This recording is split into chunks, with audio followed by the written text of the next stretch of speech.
Chapter 5. After this there was a feast of the Jews, and Jesus went up to Jerusalem.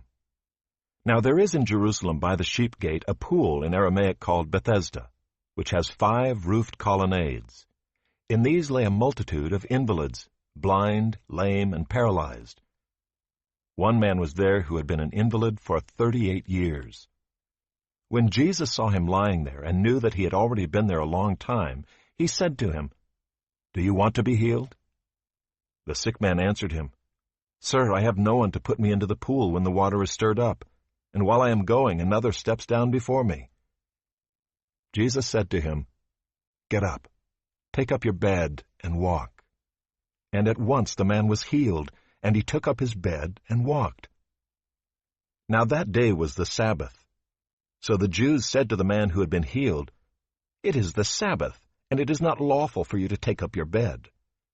But he answered them, "The man who healed me, that man said to me, 'Take up your bed and walk.'" They asked him, "Who is the man who said to you, 'Take up your bed and walk'?" Now the man who had been healed did not know who it was, for Jesus had withdrawn as there was a crowd in the place. Afterward Jesus found him in the temple and said to him, "See, you are well. Sin no more, that nothing worse may happen to you." The man went away and told the Jews that it was Jesus who had healed him. And this was why the Jews were persecuting Jesus, because he was doing these things on the Sabbath. But Jesus answered them, "My Father is working until now, and I am working."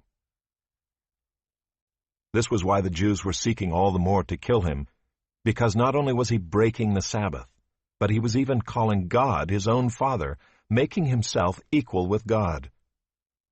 So Jesus said to them, "Truly, truly, I say to you, the Son could do nothing of his own accord, but only what he sees the Father doing. For whatever the Father does, that the Son does likewise. For the Father loves the Son, and shows him all that he himself is doing. And greater works than these will he show him, so that you may marvel. For as the Father raises the dead and gives them life, so also the Son gives life to whom he will. For the Father judges no one, but has given all judgment to the Son, that all may honor the Son just as they honor the Father. Whoever does not honor the Son does not honor the Father who sent him.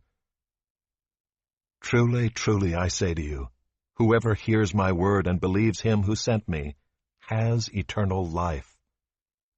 He does not come into judgment, but has passed from death to life.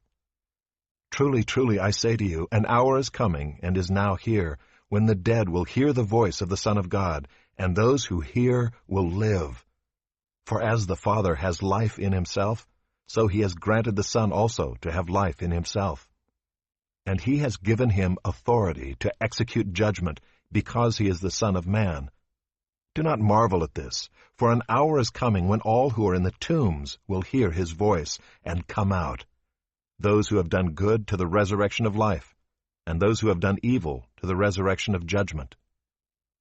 I can do nothing on my own.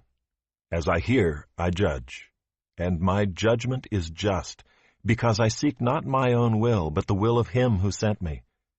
If I alone bear witness about myself, my testimony is not true. There is another who bears witness about me, and I know that the testimony that he bears about me is true.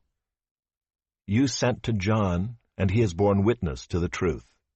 Not that the testimony that I receive is from man, but I say these things so that you may be saved.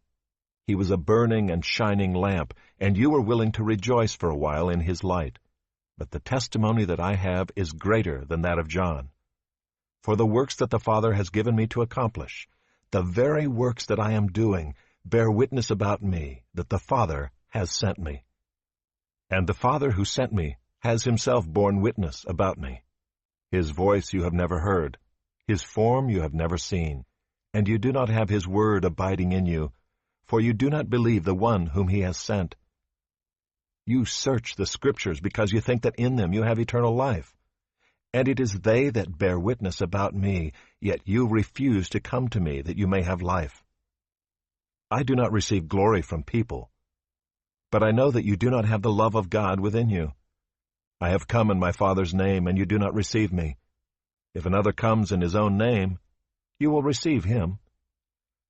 How can you believe when you receive glory from one another, and do not seek the glory that comes from the only God? Do not think that I will accuse you to the Father.